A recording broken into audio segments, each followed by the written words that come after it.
홍구쌤입니다. 오늘은요 17년 11월 총체주의라고 하는 제시문을 한번 볼 거야. 일단 거시적으로 보시면요 제시문이 한 5개가 있습니다. 그 문단이 하나, 둘, 이 세 번째 문단이 아주 죽음이야, 그치? 3개, 그 다음에 4개, 5개까지 정리되는 Y 문단까지.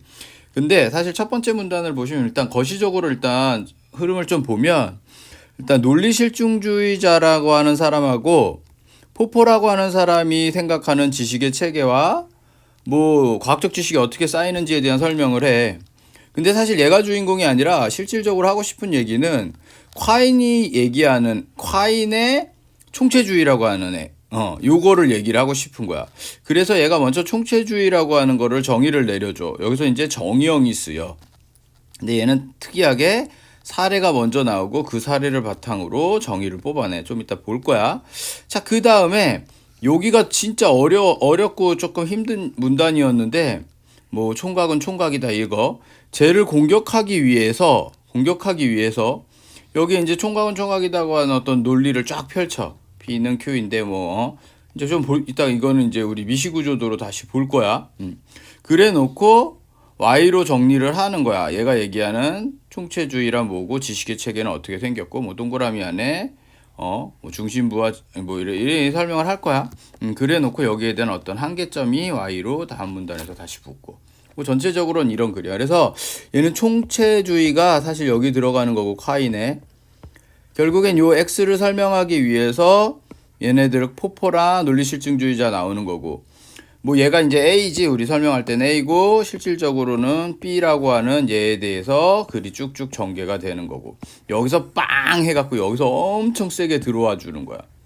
여기서 혼란스럽게 니들 그럼 글을 읽다가 여기쯤 가면서 이제 날아가는 상황이 벌어지는 거야. 그래 놓고 정리를 해주는 거 이게 이제 거시적인 거야. 거시적으로 보면 이렇게 보면 돼. 그래서 미시적으로 다시 한번 보겠습니다. 자, 미시구조도 한번 들어가 볼게. 첫 번째 문단부터 차근차근 한번 읽어보겠습니다. 첫 번째 문단 보시면요.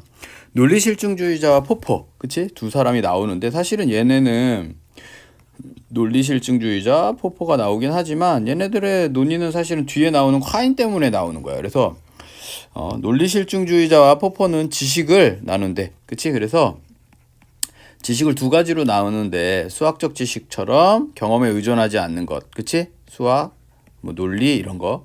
그 다음에 과학적 지식 같은 것들은 경험에 의존하는 지식 이렇게 두 가지로 나눈대. 그중 과학적 지식이라고 하는 애를 이제 중심으로 설명을 하는데 과학적 방법에 의해서 설명을 한대. 과학적 방법에 의해서 좀 크게 할까? 과학적 방법에 의해서 누적된다고 주장한다. 누적된다. 자, 그럼 뭐냐? 과학적 방법이란 뭐냐? 여기 일단 가설이 있대. 가설이 있고 가설은 과학적 지식의 후보가 되는 것이고 얘는 그럼 후보가 돼. 과학적 지식의 후보가 되고 이 가설로부터 논리적으로 도출된 예측을 그럼 논리적으로 뭐로 하는 거야? 예측. 여기 예측이라고 하는 애가 있는 거야. 여긴 논리적으로 도출돼야 돼. 논리적이야. 오케이? 이 예측을 왜 이래? 위로 확 올라갔어. 요 예측을 관찰이나 실험 등의 경험을 통해 맞는지 틀린지 요 예측을 경험을 통해 이 경험에는 포 이그젠플이 뭐야? 실험이나 관찰이야. 그치? 관찰 실험이야. 실험을 통해 예측을 맞는지 틀리는지 판단하는 거야. 그치? 그럼으로써 이 가설을 어떻게 시험하는 거야. 그 가설을 시험한다. 얘를 시험하는 거야. 시험. 됐지? 그러니까 여기를 보시면 요 과정을 통해서 얘를 시험하고 있는 거야. 시험하고 있는 거야. 자, 그래서 논리실증주의자는 예측이 맞을 경우 여기서 차이가 있는데 논리실증주의자는 여기 예측에서 약간 차이가 두 개로 쪼개지는 거야. 어떻게 갈까? 논리실증주의자는 예측이 맞을 때를 동그라미, 그치? 맞을 때를 가설이 맞았다 하고 포퍼는 틀리지 않으면 그럼 누가 약간 더 틀리지 않으면 누가 더 큰 거야? 그치? 포퍼가 조금 더 큰 거지 범주가 그 차이야. 근데 딱 얘도 봐도 이거 보면 딱 여기서 한 지문 나올 것 같지 않아? 그치? 한 선택지 나와 실질적으로. 자, 이렇게 해놓고 실질적으로는 이제 내가 알고 싶은 거는 콰인의 가설이야.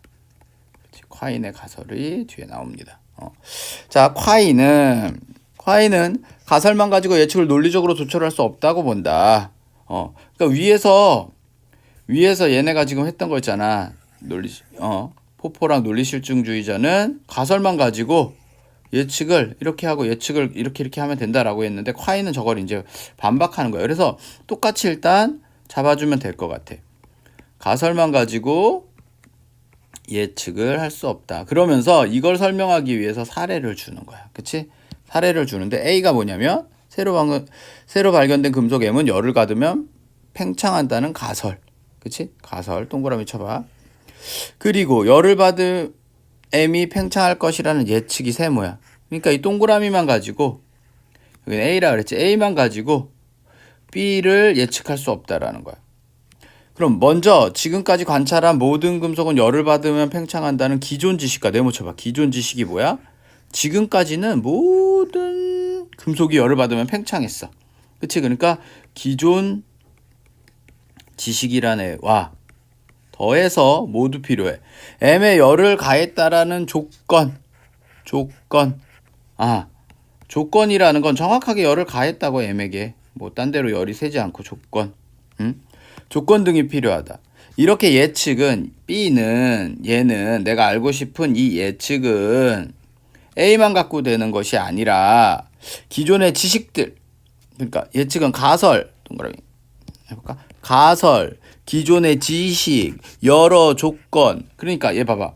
얘는 가설, 기존 지식, 여러 조건. 얘네들을 모두 합쳐야 논리적으로 도출된다. 얘네를 모두 합쳐야 이게 가능한 거야. 가설만 가지고 되는 게 아니라 세 개가 다 들어가야 된다고. 그치? 그러므로 예측이 거짓으로 밝혀지더라도 정확히 무엇 때문에 예측이 실패한 것인지 알 수 없다. 이로부터 콰인은 개별적 가설뿐만 아니라 A뿐만 아니라 얘만 볼 게 아니라, 그치?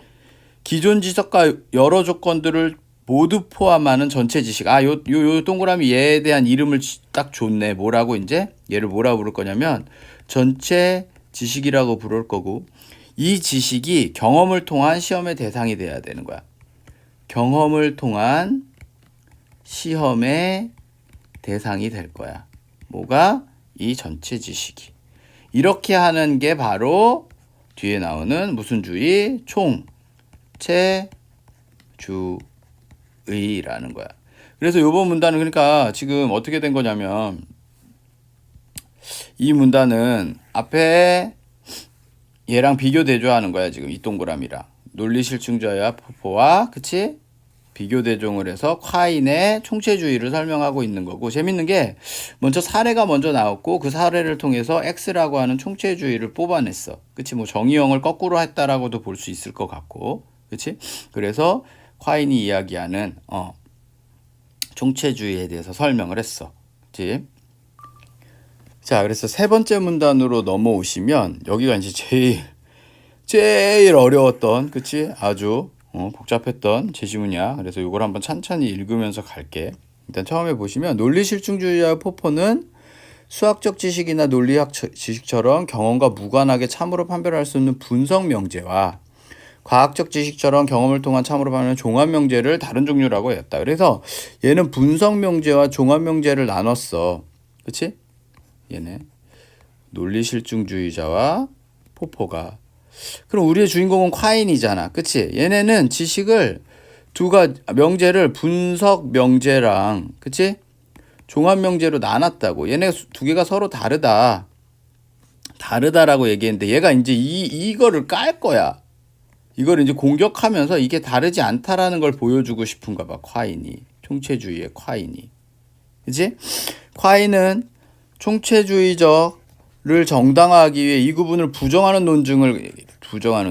자, 일단 논리실증주의자의 포포의 구분을 먼저 갖고 와. 이건 사실 논리실증주의자의 얘기긴 한데 한번 가볼게.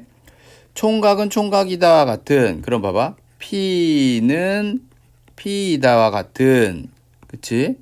얘는 뭐냐면 동어가 반복된 명제야. 총각은 총각이지. A는 A다 이런 소리야. 그리고 뒤에 나오면 P는 Q. P 총각은 미혼의 성인 남성이다. 이게 Q로 잡아보자고. 이 명제는 어떤 특징이 있냐면 동어 반복 명제는 아닌데 얘로 환원이 가능한 명제. 얘로 이렇게가 가능한 거야. 환원한다 하는 거야. 환원이 가능한 명제야. 그렇지? 자, 이렇게 되면 이러한 두 가지의 성격 A라고 하는 명제가 B라고 하는 명제는 둘 다 어떤 명제냐면 분석 명제래. 자, 그런데 뒤에 후자가 분석 명제인 까닭 누구겠어? 후자가 얘야 B야. B가 분석 명제인 까닭은 전자로 환원될 수 있기 때문이다. 자, 봐봐. B가 분석 명제인 까닭은 뭐야? 환원이 가능하기 때문이야.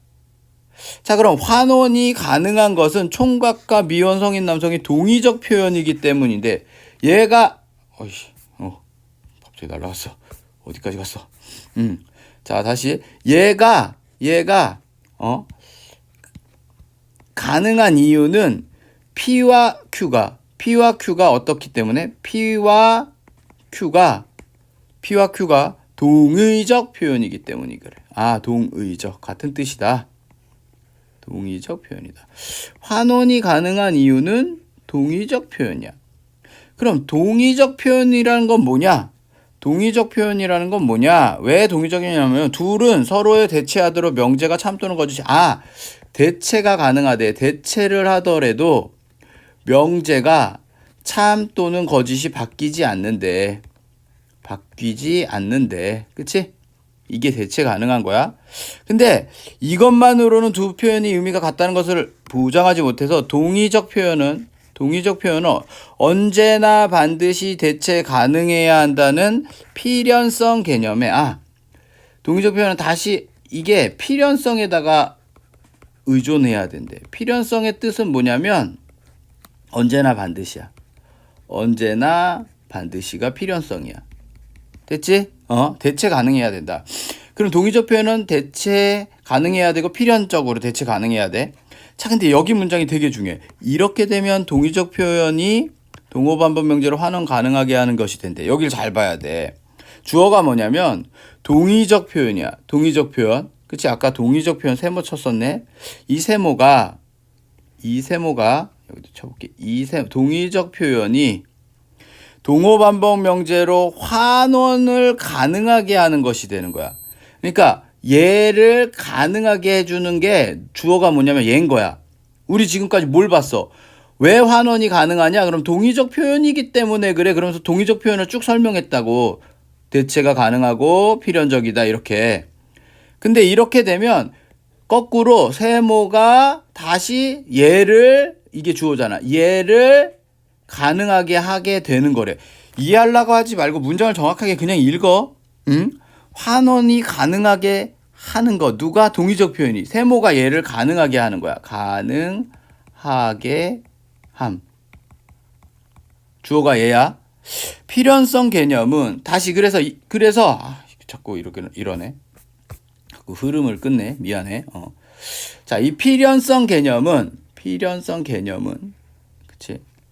필연성 개념은 다시 분석 명제 개념에 의존하게 되는 이 필연성 개념은 아까 분석 명제 어디 있어? 자, 거참. 그치? 필연성 개념은 다시 분석 명제 개념인, 그치? 여기에 의존하게 된대. 의존하게 된대. 오케이? 이게 바로 뭐야? 순환론에 빠진다. 그러니까 사실은 이걸 니들이 정확하게 어느 정도까지 이해해야 돼요? 선생님 생각엔 그래. 글에 나온 거를 정확하게 읽어줄 수 있으면 되는 거야, 지금. 정확하게. 이거에 대해서 니들이 배경 지식을 통해서 이거를 설명하고 이해하고 이게 아니라 여기서 나온 정확한 근거만 해도 문제는 다 풀리고 사실은 그거 이상을 가져가자라고 하면 배경 지식인 거야. 그치? 그러면 여기서 그럼 도대체 어디까지를 설명하고 있는데? 정확하게 봐. 정확하게 주어 서술어 잡으면서 봐. 분석 명제 개념에 다시 의존하게 된대. 우리 이거 미시구조도 얘기했잖아. 미시구조도. 아니면 찾아봐. 앞에서 선생님이 강의 올려놓은 거. 그러면 뭐냐면 네모, 세모 동그라미 쳐놓고 얘네들의 관계를 서술어로 지금 다 설명해 줬어. 의존하게 되니까 순환론에 빠진다. 그럼 정확하게 그것만 표현해 주면 되는 거야. 오케이? 한번 해봐. 그래서 다시 한번 설명을 하자면, 그러니까 배경 지식으로 설명하고 있지 않아. 나는 최대한 여기서 나오는 용어와 여기서 나오는 개념만 최대한 활용을 하려고 한단 말이야. 다시 한번 가볼게. 일단 콰인이 얘를 까는 거야. 얘를 까기 위해서 얘 명제를 갖고 온 거야. 포포랑 얘네들의 명제를. 얘네들 명제는 핵심은 뭐냐면 P는 P이다. 그치? 총각은 총각이다. 동호반복 명제와 동호반복으로 환원되는 명제는 분석 명제래. 그럼 얘가 왜 분석 명제냐면 이 뒤에 게 분석 명제인 이유는, 그치? 환원이 가능하다는 거야. 이 앞으로 동호반복. 이게 분석인 건 알겠어. 근데 얘가 환원이야. 그럼 환원이 가능하면은 이게 분석 명제냐? 그럼 환원은 뭐냐? 왜 환원이 가능하냐? 그랬더니 동의적 표현이래. 동의적 표현은 뭐니? 대체 가능하고 필연성 개념에 있는 거래. 그런데 이렇게 되면 설명을 안 했어. 그때 약간 비약이 있는 거야. 그래서 이렇게 되면 이 동의적 표현이 환원 가능하게 해준대. 환원 가능한 이유를 동의적 표현으로 설명을 하고 동의적 표현에서 쭉쭉쭉 설명을 하다가 갑자기 이렇게 되면 동의적 표현이 얘를 환원 가능하게 하는 것이 되어 필연성 개념이 다시 분석 명제에 의존하게 된대. 분석 명제. 그러니까 이쪽 끝에 동의적 끝에 필연성을 설명하기 위해서 환원 끝에 동호반복이라고 하는 명제, 분석 명제로 간 거야. 이해됐어? 여기다 약간 배경 지식을 설명을 하면 어떻게 할까? 이쪽 라인의 끝에 있는 얘를 설명하기 위해서 저쪽 라인의 끝에 있는 동호반복. 그치? 이게 순환이야. 지금 돌고 도는 거야. 맨 처음에 시작하는 분석 명제부터 해서 맨 끝에 있는 필연성 돌고 도는 거야. 물론 얘는 지금 그래서 이 부분을 설명을 했고 이게 이렇게 된다라고 그냥 주어를 딱 줬고 그러니까 이렇게 설명을 해놓고 문제로 들어가 주시면 문제가 풀린다는 거야. 그치? 이 정도는 읽어줘야 돼 지금. 그리고 여기에 대해서는 사실은 뭐 얘가 구체적으로 뭐 어떻다 저떻다 설명은 하고 있진 않아. 오케이? 다음 문단으로 넘어갈게. 자, 네 번째 문단으로 넘어왔어. 네 번째 문단으로 넘어오시면 콰인에 대한 이야기가 나오는데 여전히, 그치? 콰인 한번 읽어볼게.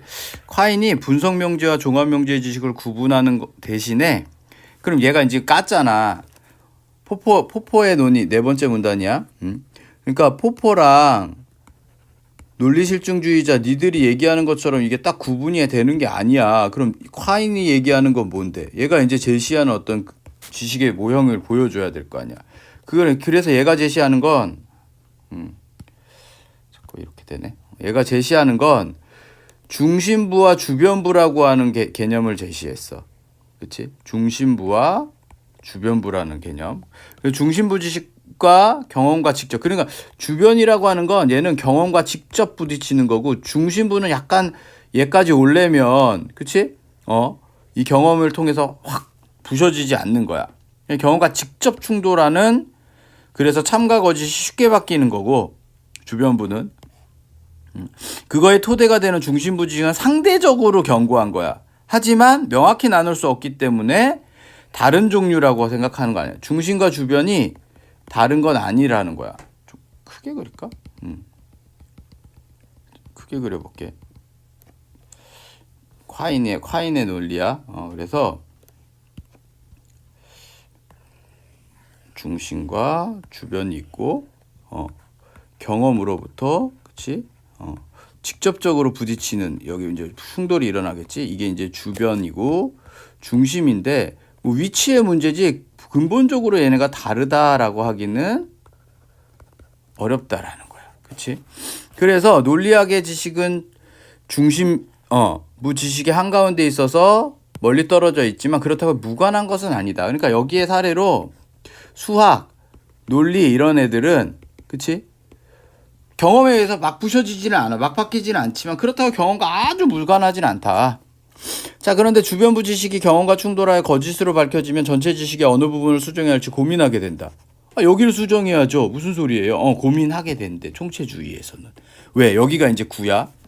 주변부 지식을 수정하면 전체 지식의 변화가 크지 않지만 중심부 지식을 수정하면 관련된 다른 지식이 많기 때문에 전체 지식도 크게 변화한다. 대부분의 경우는 주변부 지식을 수정하는 쪽을 선택하지만, 자, 이제 이게 와요. 뭐라 그랬어? 실용적 필요 때문에 경우도 있다. 여기서 뭐야? 실용적 필요. 이게 뭔진 모르는데 되게 중요하고 이게 구구나 알아야 돼, 니네. 여기서 나오겠구나. 그치? 대부분은 이거를 해주면 되는데, 이게 뭐야, 이거. 그치? 대부분은 주변부를 컨트롤 해주면 되는데, 중심부 지식을 하는 경우가 있대. 어떤 경우에서? 실용적 필요에 의해서는 저 중심 부분을 고칠 때가 있다는 거야. 이게 구야. 그치? 그리하여 콰이는 중심부 지식과 주변부 지식이 원칙적으로 모두 수정의 대상이 될 수 있고 지식의 변화도 더이 개별적 지식의 누적 아니다라는 거야. 이건 누가 얘기한 거야? 그치? 포포가 얘기한 거야. 그러면서 Y를 이제 빼는데 다음 문단에서 총체주의는 특정 가설에 대해 제기되는 반박이 결정적인 것처럼 보이더라도 가설이 실용적으로 필요하다고 인정되면 그와 같은 반박을 피하는 방법을 강구하여 그 가설을 받아들일 수 있다. 여기도 좀 중요한 것 같아. 가설에 대해 얘기하고 있어, 얘들아. 가설. 그러니까 가설을 딱 세웠어. 그래서 예측을 이렇게 해갖고서는 했더니 얘가 지금 좀 이상해. 근데도 이 가설이 맞아야 돼, 우리 입장에서. 그렇다라고 한다면 아까 총체주의 지식이라고 했고, 그치? 총체주의 기존 지식을 건들든 조건을 건들든, 그치? 조건을 건들진 않겠지. 기존 지식을 건들기, 그치? 그리고 이 기존 지식은 아까 얘기한 것처럼 중심 지식일 수도 있겠지. 그래도 이 가설이라고 하는 게 실용적으로 필요하다라고 생각하면 이거는 주변 지식일 거 아니야. 그치? 새로운 가설이 되니까 이 중심 지식을 건들 수도 있다라고 얘기를 하고 있는 거야, 지금. 됐어? 그 다음에 한계점도 얘기해주고 있어. 한계점은 뭐라는 거야? 뭐 A면서 동시에 A가 아닐 수 없다는 논리학 법칙 같은 경우는 어떻게 설명할 거니? 이런 걸 좀 설명해봐라. 이렇게 얘기를 하고 있는 거야. 이해됐지? 자, 그러니까 얘가 글이 이제 전체적으로 한번 이야기를 해본다라고 한다면, 그치? 글이 일단 기존에 포포와 논리실증주의자에 대한 논의가 나오고 그거에 대한 총체주의 콰인이 나오고, 콰인이 주인공이야. 콰인은 사실 두 가지 논의가 되고 있어. 총체주의를 설명했고 뭐 M이 어떻다, 열을 가해서 어쩌고 저쩌고. 두 번째 이게 조금 어려웠지. 얘네가 얘기하는 그러니까 이게 사실은 두 개를 비교 대조하고 있는 거야. 얘가 얘기하는 동그라미 이걸로 비판하고 있고 얘가 얘기하는 네모를 얘가 이제 공격하고 있는 거지. 그치? P는 Q이다 이렇게 하면서 P는 P이다라는 동호 반복과 이건 사실 여기 들어가는 거지, 여기. 그치? 그래 놓고 얘에 대한 어떤 정리를 한번 해주는 거야. 콰인에 대해서 어떻게 총체주의라는 이런 거다. 그래서 여기에 Y는 뭐야? 실용적 이유에 의해서 중심부와 주변부에 대해서 설명을 할 수 있다. 이렇게까지 얘기를 해주고 있는 제시문이야. 자, 문제를 한번 풀어보겠습니다. 이시구조도 있고 전체 구조도에서 한번 풀어볼게. 16번부터 봐볼게. 자, 일단 윗글을 바탕으로 할 때 기역과 니은이 모두 아니오라고 대답할 수 있는. 자, 기역이 뭐냐면 기역은 논리실증주의자랑 누구야? 포포고 얘가 콰인이야, 콰인. 그치?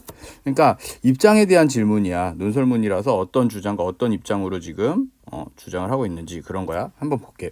과학적 지식은 개별적으로 누적되는가? 자, 기역, 논리실증주의자들은 그렇게 생각하지, 포포랑. 근데 얘는 아니지. 그치? 누적되는 게 아니라고 했어. 자, 경험을 통하지 않고 가설을 실험할 수 있는가? 요게 이제 답인데, 봐봐, 일단. 기역은 당연히 경험을 통해서 한다라고 했어. 그럼, 자, 여기 보면, 뭐라 그랬냐면, 설명할 때 가설을 통해 논리적으로 예측을 한다. 근데 그 예측이 경험. 그치? 요 부분이야. 관찰과 실험을 통해서, 그러면서 여기서 이제 두 개가 바뀌었잖아. 그럼 콰인도 봐봐. 콰인도 보면, 뭐라 그랬냐면, 얘는 가설만 가지고 요게 안 된다라고 한 거는 맞는데, 그치? 여기서 이 전체 지식이라는 걸 설정해 놓고 전체 지식 자체가 경험과 관찰의 대상이 된다라고 했으니까 얘도 뭐를 통해서? 경험을 통해서 한다라는 건 맞다라는 거야. 이해됐어? 그러니까 얘가 동그라미가 되고 답이 2번이 되는 거야. 자, 그다음에 경험과 무관하게 참여되는 지식이 존재하는가? 그치? 경험과 무관하게. 얘는 존재한다라고 보고 얘는 아니라는 거야. 근본적으로 중심 지식과 주변 지식이 같으니까. 그치? 그럼 뭐 분석 명제 혹은 얘네들이 얘기하는 그러한 종합 명제가 아니라 분석 명제들도 경험에 의해서 콰이는 경험과 무관할 수 없다. 이렇게 얘기를 하고 있어. 여기가 X야, 얘가. 자, 예측은 가설로부터 논리적으로 도출될 수 있는가? 그치? 얘는 맞는데 얘는 가설뿐만 아니라 총체주의니까 안 된다라고 해야 되고. 수학적 지식과 과학적 지식은 종류가 다르다라고 한 건 얘고 콰이는 아니다라고 얘기를 했고. 그치? 그래서 답은 2번이 되는 거야. 자, 17번 보시면 윗글에 대한 이해로 가장 적절한 것은 한번 가볼게. 포퍼가 제시한 과학적 방법에 따르면 예측이 틀리지 않았을 경우보다 맞을 경우에 그 예측을 도출한 가설이 지식으로 인정된다. 아까 봤잖아, 여기 부분. 그치? 그래서 논리 실증주의자는 맞을 때, 포퍼는 틀리지 않을 때, 이 부분 있었잖아. 그지? 그러니까 이거 딱 봐도 나올 거라고 예상했었잖아. 그러니까 요 선택지로 나온 거야. 선택지. 그럼 찾아보시면 포퍼는 뭐야? 틀리지 않을 때야. 그러니까 얘는 틀리지 않았을 경우보다 맞을 경우, 그러니까 맞을 경우가 아니라 이거 잘못된 거야. 틀리지 않을 경우 요렇게 받아줘야 돼. 그러니까 일부러 선택지도 좀 헷갈리게 이렇게 쓴 것 같아. 그래서 어디냐면 틀리지 않을 경우보다 맞을 경우라 했으니까 이게 잘못된 거야. 틀리지 않을 경우야. 논리실증주의에 따르면 총각은 미혼의 남성이다가 분석 명제인 것은 총각을 한 명 한 명 조사해보니 경험적으로 모두 이렇게가 아니지 사실은. 얘네 이제 논리 쭉 가시면 어딨어? 여기쯤 되겠네. 그치? 그래서 동호 반복으로 환원될 수 있는 명제 이런 거 다 조사했던 것이 아니라 환원이 되기 때문에 이러면서 경험적으로 하는 것이 아니라 환원이 된다라고 하는 환원이라고 하는 것 때문에 이 부분 때문에 얘가 분석 명제로서 가는 거잖아. 이 논리 과정을 쫙 가서. 그러니까 여기가 제일 어려운 부분이었고 사실은 이 부분과 관련된 문제가 지금 17번이거든. 여기 볼게. 그럼 답이 어떻게 나오는지. 자, 콰이는 관찰과 실험에 의존하는 지식이 관찰과 실험에 의존하지 않는 지식과 근본적으로 같다라고 했지. 콰이는 같다라고 했어. 다르지 않다라고 했어. 콰이는 분석 명제가 무엇인지는 동의적 표현이랑. 자, 얘가 이제 답인데 요 선택지 봐봐. 여기 진짜 어렵잖아. 니들이 만약에 혹시라도 뭐 선생님 수업을 안 듣는 친구들이 지금 이걸 찾아봤다라고 한다면 요 문제 특히 이 명제 때문에 찾아보지 않았을까 싶거든. 좀 이렇게 하고 작게 하자. 이렇게. 요 명제 때문에 요걸 한번 볼게. 그럼 얘 보면 어떻게 되어 있냐면 동의적 표현 분석 명제가 동의적 표현이란 무엇인가에 의존하고 이는 다시 필연성 개념에 의존하고 필연성과 다시 분석 명제 위에 거, 그치? 이렇게 의존한다라는 거지. 그러니까 요로 다시 돌아오시면 볼게. 분석 명제가 뭐에 의존하고 동의적 표현에 의존하고 여기네. 동의적 표현에 의존하고 동의적 표현은 다시 필연성에 의존하고, 그치? 필연성은 다시 분석 명제로 간다는 거야. 이게 순환론이에요. 순환 오류였잖아. 그러니까 순환 오류에 빠진다, 순환론에 빠진다. 이게 순환론이다라고 하는 것을 이렇게 선택지로 설명을 한 거야. 이게 답인 거야. 지금 가장 적절한 것은. 오케이? 그러니까 답의 저격 9에서 나왔고 가장 중요한 부분에서 딱 나왔고 이걸 이해하면 나오는 거였는데 아까 우리가 읽을 적에도 뭐라고 얘기를 했냐면 정확하게 이게 우리 구조도로 치면 뭐야? 미시 구조도 중에서 전개형이야. 지금 2번 전개형으로 정확하게 일단 그려놓으면 이게 잘 보이는 거야. 보일 수 있고 그거를 지금 연습을 해보자라는 거야. 5번은 콰이는 어떤 명제의 의미가 다를 뿐만 아니라 서로 대체할 경우 그 명제의 참 또는 거짓이 바뀌는 표현 아니지 바뀌지 않아야 되지. 그치? 그러면 그것이 동호 반복 명제라고 본다. 이것도 좀 이상해. 동호 반복 명제를 분석 명제로 본 거지. 분석 명제 바꿀 수 있기 때문에 분석 명제로 본다라고 한 거고. 자, 그러면 이제 4번이 답이고 4번은 결국에 요 부분. 그치? 이 제시문에서 가장 핵심적이고 가장 어려웠던 요 부분에 대해서 나오는 거였어. 자, 그 다음에 넘어가시면 18번 문제인데 18번은 중간에 얘네가 이제 총체주의를 정의하는 콰인의 정의 여기서 나오고 있는 거야. 한번 가볼게. A, B, C를 좀 분석해 보시면 A는 뭐냐면 여기 가설, 여기 A라고 그랬네. 가설, 요게 A였고 요게 A였어. B는 예측이었어. 그럼 C는 뭐냐면 가설뿐만 아니라 얘네 등등을 포함하는 요렇게 묶어서 요걸 C라 그랬단 말이야. 그치? 이래 놓고 보는 거야. 그럼 B가 거짓으로 얘가 거짓으로 밝혀지더라도 A 때문이라고 단정하지 못하지. 왜? 얘는 C까지 봐야 되잖아. C. 기존 지식들도 봐야 되잖아. 다른 것 때문에 거짓일 수 있으니까. 그치? 동그라미야 얘는. B가 거짓으로 밝혀지면 C의 어느 부분을 수정하느냐는 실용적 필요에 따라 되게 중요한 거야. 그치? C의 어느 부분을 수정하느냐는, 그러니까 뭐 A를 수정할 수도 있는데 C 기존 지식, 특히 기존 지식이 뭐라고 중심부와 그치 주변부라고 했을 때 어디에 할 때는 실용적인 필요잖아. 이거 Y야 Y. 얘가 답의 자격도 있는 것 같아요. 어느 정도는. 근데 맞는 거야 지금. 자, B는 A와 C로부터 논리적으로 도출된다 할 수 있고, 그치? 이 전체적인 거에서부터 논리적으로 A, C를 다 포함한 거에서 논리적으로. B가 거짓으로 밝혀지면 B는 C의 주변부의 경험과 직접 충돌한 것이라고 하겠군. 뭐 그럴 수 있지. 경험적인 걸로 우리가 지금 보고 있으니까 가능해. 그치? 혹은 세모 치면 될 것 같아. B가 거짓으로 밝혀지면 C를 수정하는 방법으로는 A를 받아들일 수 없다고 하겠군. C를 수정하는 방법으로 A를 받아들일 수 없다. A라고 하는 거 뭐야? 가설이었지. 그치? 그러니까 그게 아니지. C를 수정하는 방법, 기존 지식이라는 걸 수정하는 방법으로 A를 받아들일 수 있어. 왜? 실용적 이유에 의해서. 그치? 실용적 이유에 의해서. 요건 어떻게 보면 2번이랑도 연결이 되는 거야. 그래서 답이 5번이 되는 거고, C를 수정하는 방법, 기존 지식을 수정해서라도 실용적 방법에 의하면 이 가설을 지키겠다라고 하는 게 총체주의의 어떤 효용성이잖아. 그지? 그게 Y였고, 얘도 Y인 거야, 지금. 그런 의미에서 2번 선택지랑 연관성이 있다. 자, 19번 보시면 총체주의에 대한 비판이야. 그러니까 이것도 좀 앞에 첫 번째 문제처럼 논설문적 성향 혹은 입장에 대한 얘기를 해주면 되는 거야. 그럼 이게 명제가 참인지 거짓인지를 보면 안 돼. 무슨 소리냐? 가설로부터 논리적으로 도출된 예측이 경험과 충돌하더라도 그 충돌 때문에 가설이 틀렸다라고 할 수 없다. 이거 누구의 얘기인 거야? 총체주의에 대한 얘기인 거야. 참이긴 하지만 적절한 거긴 하지만 비판하라 그랬잖아. 총체주의를 까는 애를 찾아야 돼 우리가.